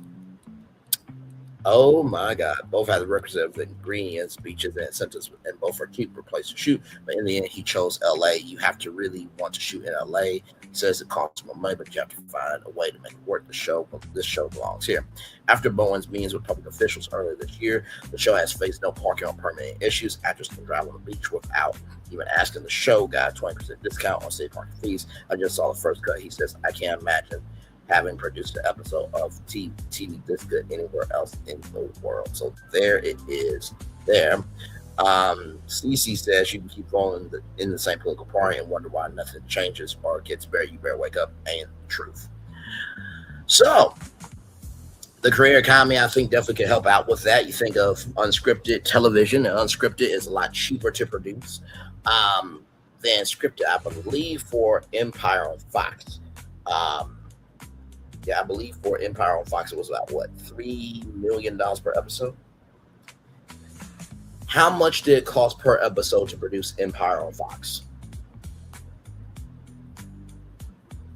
Yeah, $3 million. So imagine, I think Empire had 15 episodes, I think. So let's do $3 million times 15. That's $45 million.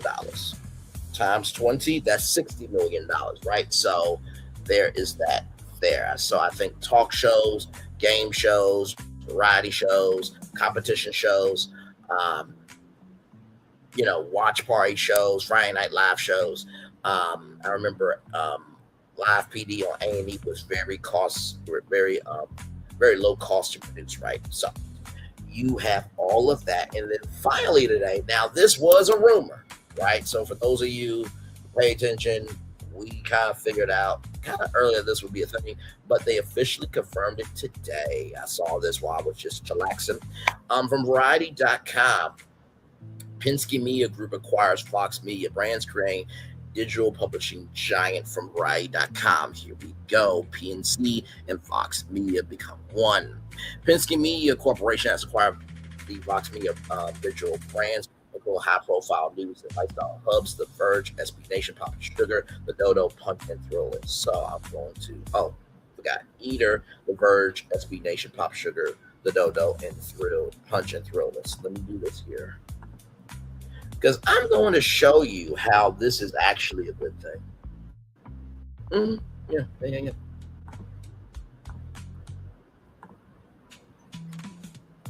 So give me one moment to please.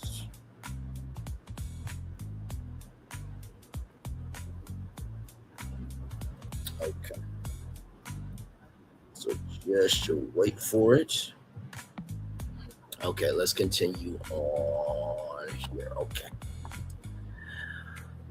The patent makes PMC the world's largest digital publisher, the parent company of Variety, Rolling Stone, Deadline, Billboard, Women's Wear Daily, The Hollywood Report, and many other publishing brands, including Vibe Magazine, which has published its first issue in a long time. So congratulations to Vibe Magazine for sure.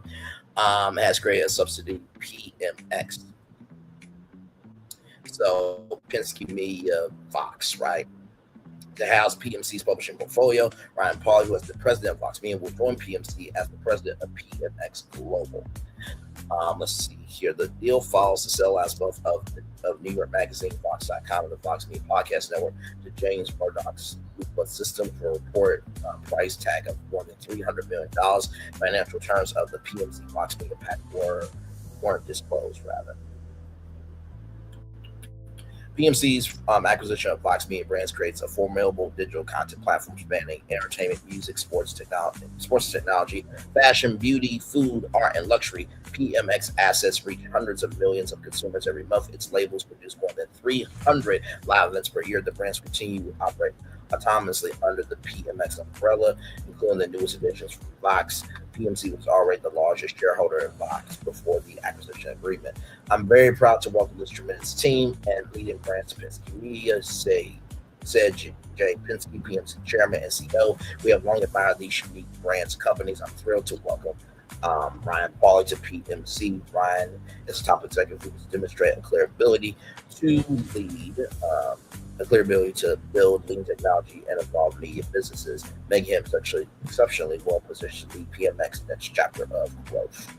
PMX will also encompass the Rob Report, our foreign sport, Coach Sheet Media, Stylecaster Art News, FNNY, Vibe Magazine, Billboard Music Charts, and Beauty Inc. The Fox transaction brings expanded bundling opportunities. PMC Brands, Fox Media's premium ad marketplace concert is part of the transaction, as is Forte, the first party data platform that drives higher market ad sales. Pauly will be based in New York and report to Penske Craig Perley, president of PMC. These distinct digital brands bring highly engaged audiences with them, complement our existing portfolio, strengthening our content offering, and expand the possibilities of hundreds of live events PMX will produce each year. Perley said, "We believe we are uniquely positioned for the future as the largest publisher of digital media, and are thrilled to welcome Ryan and his talented team." PMX represents media's strongest portfolio of brands across music, entertainment, food, sports, fashion, beauty, technology, and art. This portfolio influences and creates culture with best-in-class brands, extraordinary authority, and deeply engaged audiences and communities. Pauly said, "Our opportunity now is to steward and grow these brands for continued focus on brand leadership, editorial strength, audience connection, community, live events." I'm grateful to Jay Penske for his leadership and vision. He has continued to invest deeply in journalism, live events experiences, and believing in the power of content and enduring value of iconic brands. As a part of the transition to PMX, two PMC veterans have taken on expanded roles. Tom Finn, who is PMC's Executive Vice President of Strategy Operations, has been promoted to Chief Operating Officer of PMX. In addition to his other responsibilities, Ken Delsar, PMC's Executive Vice President of Finance, has brought on his scope to serve as the Chief Financial Officer of PMX. Lion Tree acted as a financial advisor to Fox Media, and Clifford Chance acted as legal advisor in connection with the transaction. So, what do I think about this? I think it's a huge deal. Let me show you how. The Verge has tech, gadgets, platform, AI, internet culture. Eater, restaurants, dining, culture, culinary journalism, SB, team-based sports blogs, fandom-driven sports coverage, thrill list, food, travel experiences, city guides, emotional animal stories, our pet content, pop sugar, pop culture, beauty, wellness, and shopping content. Now, when you think of Variety and The Hollywood Reporter and Deadline.com, Pop Sugar can be the lifestyle of entertainment. When you think of the Dodo, right, which is emotional animal stories and viral pet content, think about, for example, Megan Thee Stallion doing a story with a dodo on her dogs, right? Food, travel experiences, and city guides. I can definitely see some people at Vibe Magazine team up with Thrill List to do like a black edition of the Thrill List magazine for sure. SB Nation team-based sports blogs and fandom-driven sports coverage. Are you kidding me? When it comes to SB Nation, which that's the origination of Vox Media, right? And when you think about, PMC, right? Think about, for example, Dick Clark Productions. Imagine how they could do an SB Nation award show, because Dick Clark Productions is also a part of PMC, right? And Sports Co. and SB Nation can definitely collaborate. Think about women's sports as well with She Media. That is definitely going to be huge for sure with that as well. Eater, restaurants, dining, and culinary journalism. Absolutely. You can definitely imagine like I said, with Nick Clark Productions, a Eater Award show. So the possibilities of collaboration between both of these companies now combining as one is endless. So just want to bring that story to you as well. All right, y'all. I'm going to wait until 1 hour and 30 minutes, and then I'm going to cut off my camera here. Definitely want to come on and give my take on the Warner Brothers Discovery Paramount Skydance deal. It is not confirmed as of yet, so the deal could still fall through. I'm praying it falls through. This is a dumbass idea. Even though I gave you my take and everything else is down the third, I still think that this is a dumbass idea.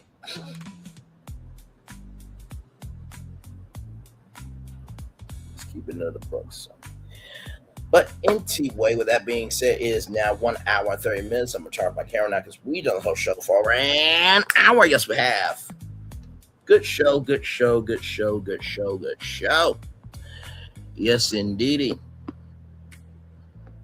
Yes, indeedy. Yes, indeedy. Yes, indeedy. Yes, indeedy. Yes, indeedy. Oh, and by the way, when you think about Punch, by the way, there's a lot of celebrities, right, that they are making their own, celebrity alcohol brands like vodka, tequila, gin, and whiskey. So I can definitely see that being a part of Punch as well. So forgot to bring them up as well. So, but yeah, a lot going on. A lot going on and a lot going on. So we're going to take a little breaky break here. Yes, indeed we are. Oh, God. So we're going to take a little bit of a commercial breaky break, and then we'll be back to wrap things up here. I'll give y'all the Daily Mover, and then be back here at 8:30 for when I talk about Alltel. And wait till you see how I'm going to bring Alltel back. Y'all, this is so exciting. And I promise you, if this comes back, I better be brand director. I better be chief brand officer of Alltel if this plan happens in the fashion that I'm going to pitch tonight. So we're going to take a little commercial breaky. We'll be back with more bringing this virtual tour live. Right after this, we are live on tour.com. Subscribe. We'll be back right after this. Roll it.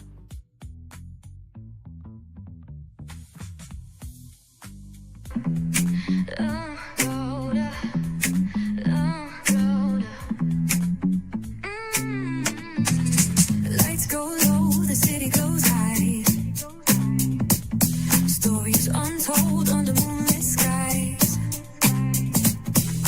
Braylon got the vibe, got the flow for the culture. Yeah, you already know. Turn it up, lean back, feel the breeze. Late night truths drifting through the trees. It's for the culture, by the culture. Braylon Lee's got the soul to show ya.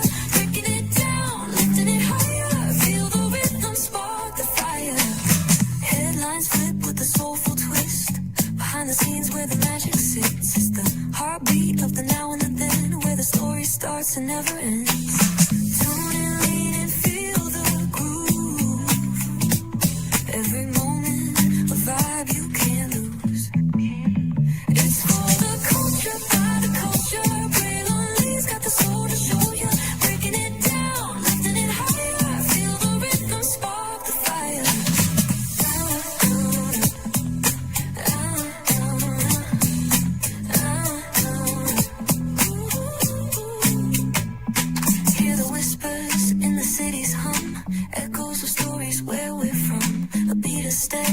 So clear, the pulse of us, it's all right here. We got soul, we got flavor. Every moment is a savior. Every experience is an overcomer. Turn it up, feel the glow, let the rhythm flow. Spotlight shining, we in the zone. This is the place where the culture's grown. Stories untold, now they're coming alive. Braylon Lee got the vibe tonight. One thing to know and two things for sure. Higher is waiting and lower is available. But either way, we gotta go on tour. It's Braylon Lee's virtual tour, where the culture makes its move. Feel the love, feel the truth. This is us, this is you. From the unknown, the unembraced and more. This show, this brand and the possibility. possibilities of what can be is all here for you. I'm just a kid from the rock, trying to be a rock for people, trying to make it best they can to become. Being moved as a creator of power to lift up all of us, not just a selective few. For the culture, by the culture, here we be, Braylon Lee, bringing life to your screen. Feel the soul, feel the truth, we're free, trust and believe. It's entertainment, news done away with. Braylon Lee, spotlight sharp like a diamond shine. We see the stars, but the stories align. Deep in the soul where the heartbeats find. The pulse of the people redefining time. Just a pro tip, people have to earn the right to hear your story, but in addition to that, people have to earn the responsibility to be a part of it. Just because we are not seen by everybody doesn't mean we are not being seen by who needs to see us. Noise equals attention and sound equals purpose. Anybody can be a creator, but it takes a somebody to be an artist.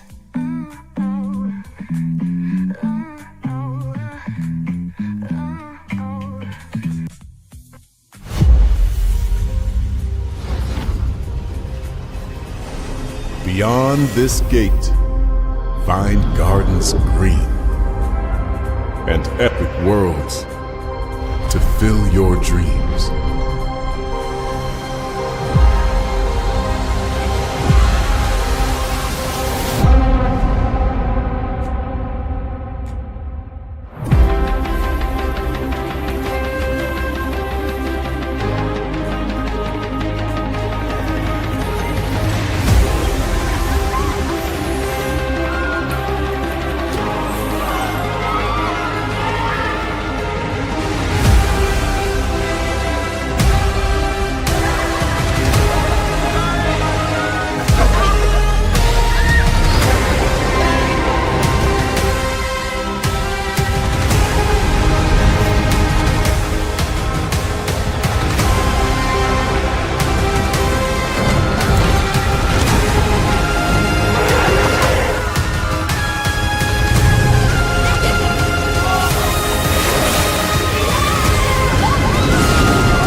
There's really no secret about our approach.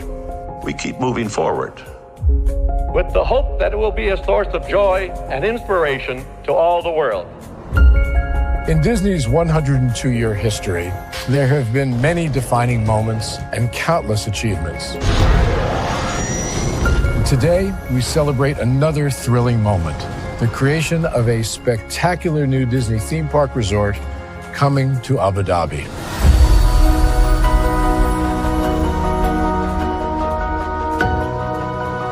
Abu Dhabi is a place where heritage meets innovation, a place where we preserve our past while designing the future.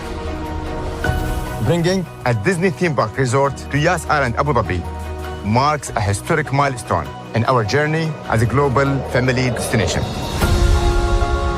The 7th Disney theme park resort destination represents a new frontier in theme park ambitions. Our resort in Abu Dhabi will be the most advanced and interactive destination in our entire portfolio. The location of our park is incredibly unique. It's anchored by a beautiful waterfront, which will allow us to tell our stories in completely new ways. Ultimately, this project will be a celebration of what's possible when creativity and progress come together. What we are creating with Disney in Abu Dhabi is a whole new world of imagination and experience that will inspire generations across the region and the world. This collaboration represents a powerful fusion of Disney's unmatched legacy in storytelling and Mira's commitment to bringing world-class entertainment to our guests. Abu Dhabi's vision for the future is to create a legacy for generations to come. Disneyland Abu Dhabi will be authentically Disney and distinctly Emirati. An oasis of extraordinary Disney entertainment at this crossroads of the world. It will bring to life our timeless characters and stories in many new ways, becoming a source of joy and inspiration for the people of this vast region to enjoy for generations to come.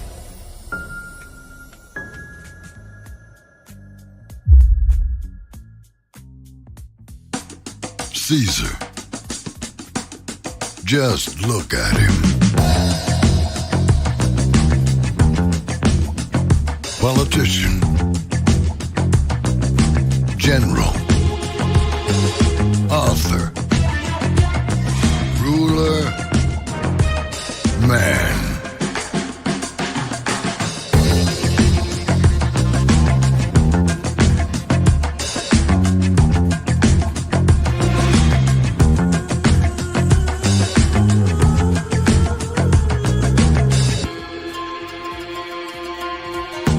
Legend has it, he's not only stared into the belly of the beast,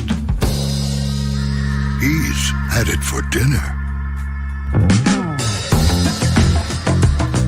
Here he's free to relax, or party, or relax, or party, or relax, and party.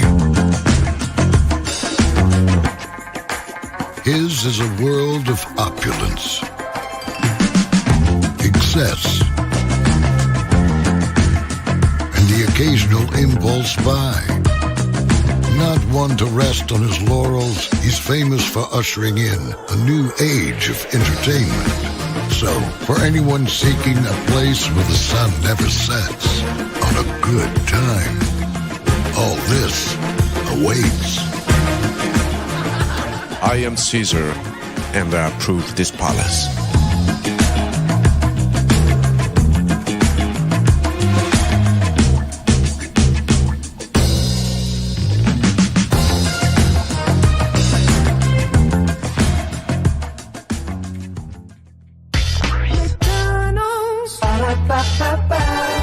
I'm loving it.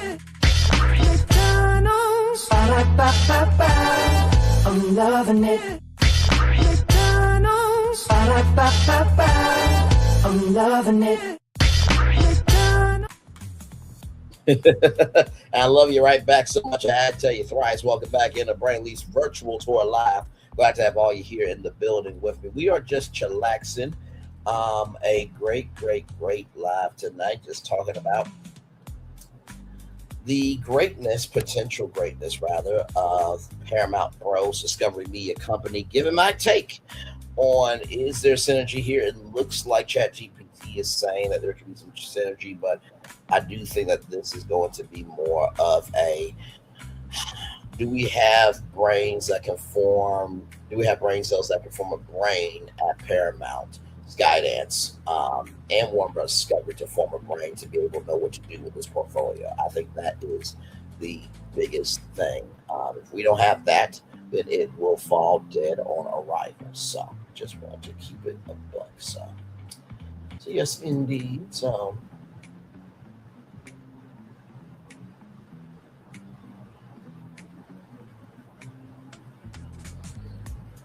but yes, indeed. So I think we'll end it probably at 1 hour and 46 minutes. And then I'll reach out the Daily Motivator. And then we'll head on out. I know I've been going live over I know I've been going live on Thursdays recently. I don't mean to do that. You know, I mean, I usually am off on Thursdays, but these last couple of Thursdays there have been something to talk about so good. You know what I mean? So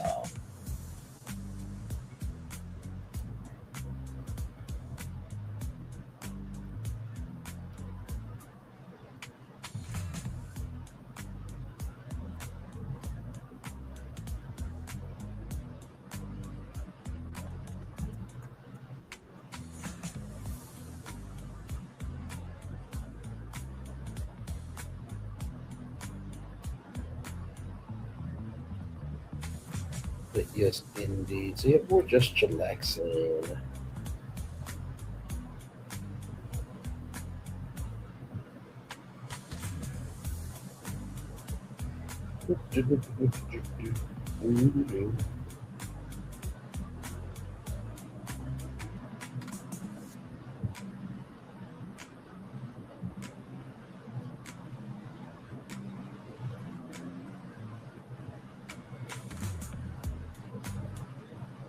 Almost there, everybody.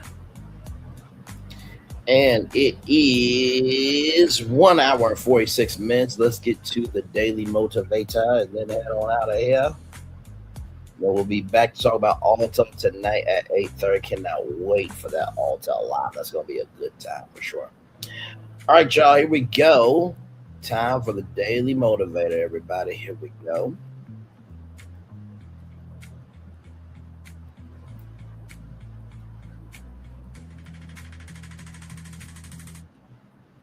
Here we go.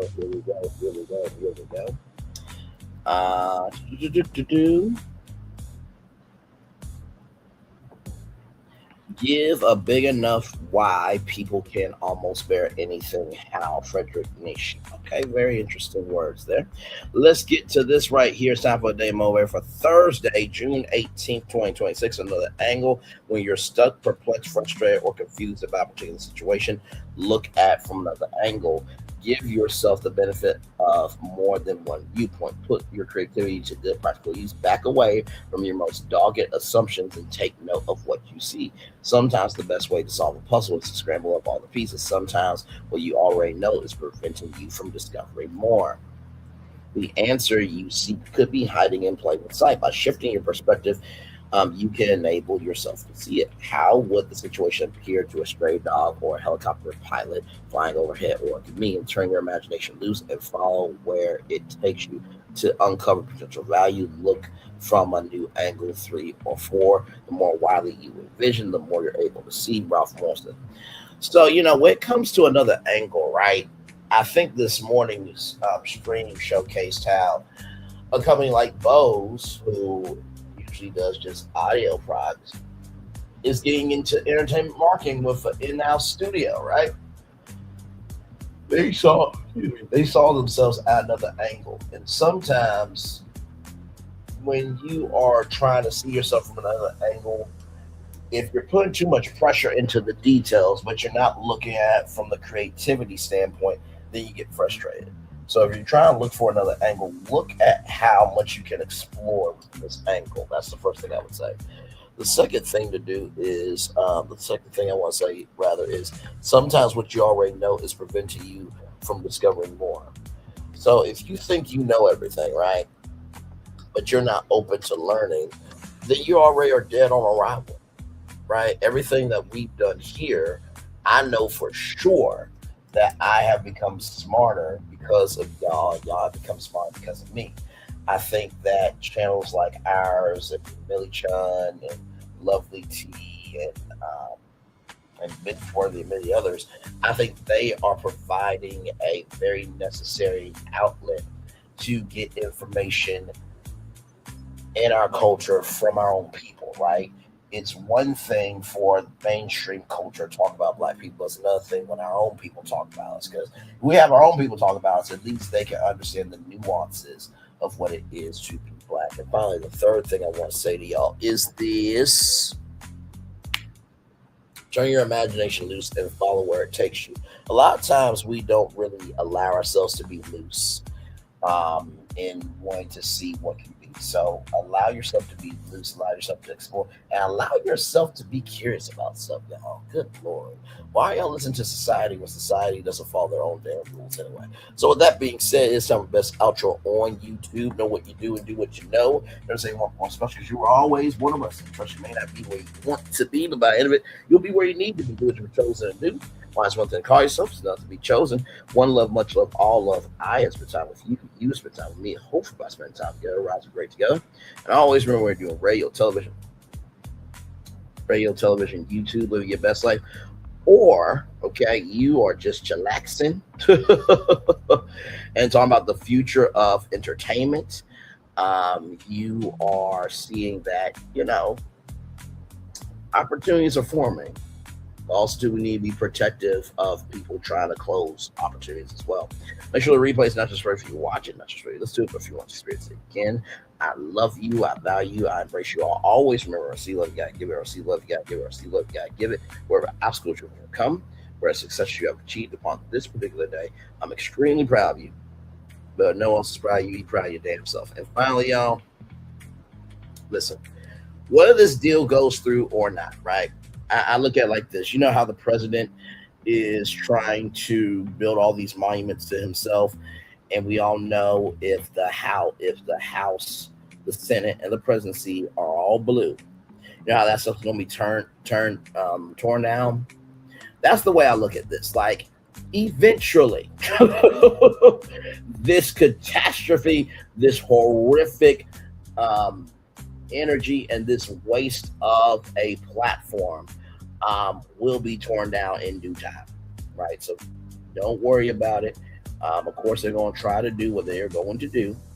But at the end of the day, what needs to happen is going to happen. Amen. Amen.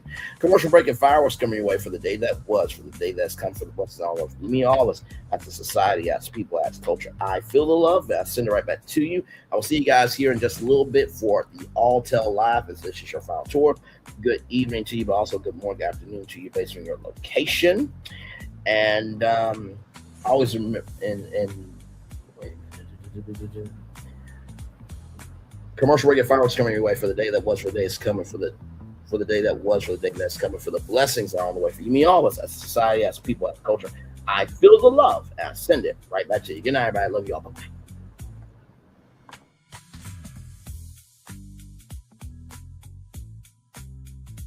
I thought I should tell you, they've been talking about you. Yeah, they've been talking about you. They've been talking about the fact that they've done everything they could to stop you and everything they could to block you, but you still win. They've been talking about the fact that they have undermined your success and they have tried to sabotage your seasons, but you keep winning. They've been talking about the fact that even though they don't like each other, they get together to try to kill you, but you keep winning. They've been talking about the fact that you were voted least likely to succeed, but like cream, you keep rising to the top. They've been talking about how they tried to burn your world down, but like the phoenix, you rose from the ashes. They've been talking about you. And you know what they say? Oh, she's just lucky. He's just lucky. But no, you ain't lucky. You're anointed. You got something on you. You got favor on you. You got power on you. You were born to win. Now they can call it luck, but it's grace. They can call it luck, but it's favor. But whatever they call it, it doesn't matter, because you know what God calls you? Do you know what God calls you? A winner. I thought I should tell you, they've been talking about you. Yeah, they've been talking about you. They've been talking about the fact that They've done everything they could to stop you and everything they could to block you, but you still win. They've been talking about the fact that they have undermined your success and they have tried to sabotage your seasons, but you keep winning. They've been talking about the fact that even though they don't like each other, they get together to try to kill you, but you keep winning. They've been talking about the fact that you were voted least likely to succeed, but like cream, you keep rising to the top. They've been talking about how they tried to burn your world down, but like the phoenix, you rose from the ashes. They've been talking about you. And you know what they say? Oh, she's just lucky. He's just lucky. But no, you ain't lucky. You're anointed. You got something on you. You got favor on you. You got power on you. You were born to win.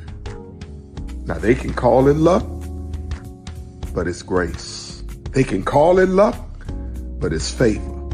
But whatever they call it, it doesn't matter, because you know what God calls you? Do you know what God calls you?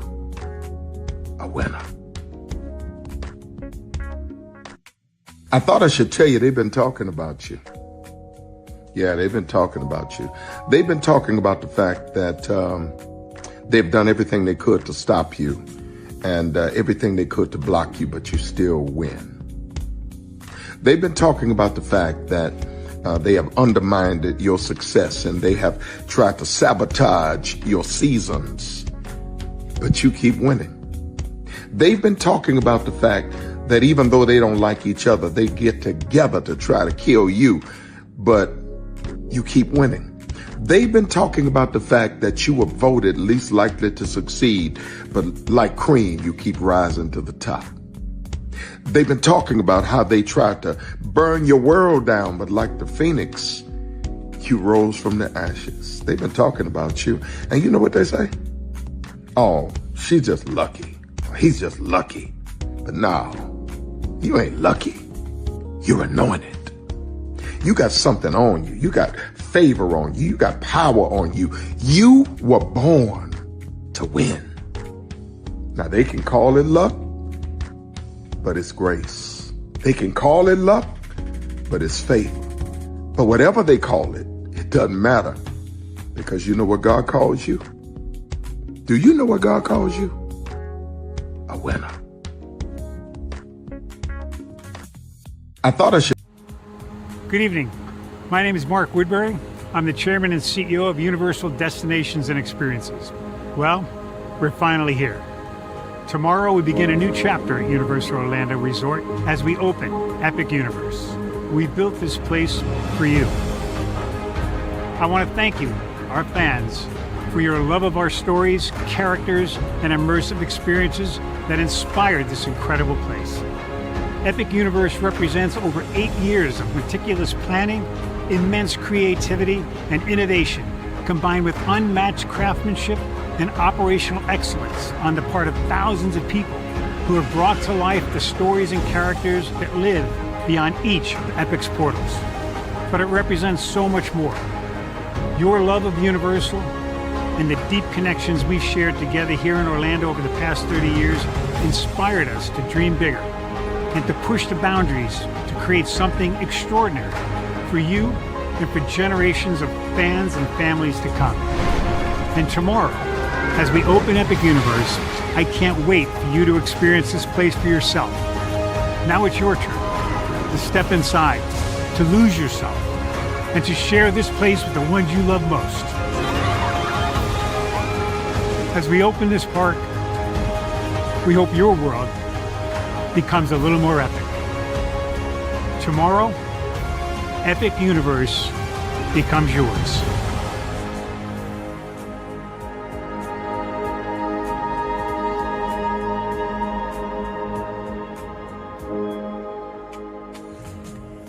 Are video games getting too expensive? This episode, we want to find some common ground because the CEOs want to raise the price even more. Not with these broken-ass games. $5 million.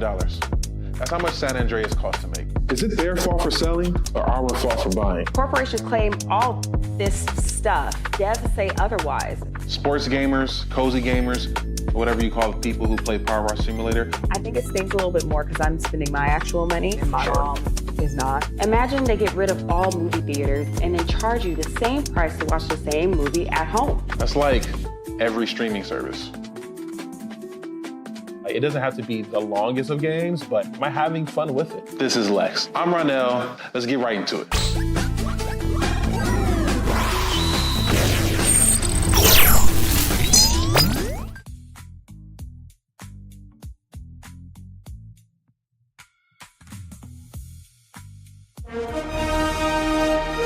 Prepare for a journey beyond imagination, beyond belief, beyond anything you've experienced before. Universal Epic Universe, a new theme park where you'll step through extraordinary portals to 5 immersive worlds. Prepare for a cosmic voyage of discovery, an isle of fire-breathing excitement, a shadowy world of monsters and mystery, new wonders in the wizarding world, and a new way to play. Plus the splendor of a magnificent resort hotel overlooking the park. It's all new excitement at Universal Orlando Resort. A week's worth of vacation thrills with 4 amazing theme parks, a variety of spectacular themed hotels, and incredible dining and entertainment. It's all at Universal Orlando Resort, where you'll find new adventures every day. Explore the astonishing worlds of Universal Epic Universe at Universal Orlando Resort. Because here's the thing, a good streamer can find other content. Because here's the thing, a good streamer can find other content. Because here's the thing, a good streamer can find other content. Because here's the thing, a good streamer can find other content. Because here's the thing, a good streamer can find other content. I have been moving on my own accord, covering Black culture. There is more to life. I heard that, friend. Braylon, shout out to Braylon. Make sure y'all go follow Braylon in case y'all haven't. I love your content. I have been moving on my own accord, covering Black culture. There is more to life. I heard that, friend. Braylon, shout out to Braylon. Make sure y'all go follow Braylon in case y'all haven't. I love your content. I have been moving on my own accord, covering Black culture. There is more to life. I heard that, friend. Braylon, shout out to Braylon. Make sure y'all go follow Braylon in case y'all haven't. I love your content. I have been moving on my own accord, covering Black culture. There is more to life. I heard that, friend. Braylon, shout out to Braylon. Make sure y'all go follow Braylon in case y'all haven't. I love your content. Child, Braylon been over there doing his thing, minding his GD business, staying out of trouble, trying to get the folks some positive stuff to talk about. Besides lying all the damn time. Child, Braylon been over there doing his thing, minding his GD business, staying out of trouble, trying to get the folks some positive stuff to talk about. Besides lying all the damn time. Child, Braylon been over there doing his thing, minding his GD business, staying out of trouble, trying to get the folks some positive stuff to talk about. Besides lying all the damn time. Child, Braylon been over there doing his thing, minding his GD business, staying out of trouble, trying to get the folks some positive stuff to talk about. Besides lying all the damn time. Child, Braylon been over there doing his thing, minding his GD business, staying out of trouble, trying to get the folks some positive stuff to talk about. Besides lying all the damn time. Child, Braylon been over there doing his thing, minding his GD business, staying out of trouble, trying to get the folks some positive stuff to talk about. Besides lying all the damn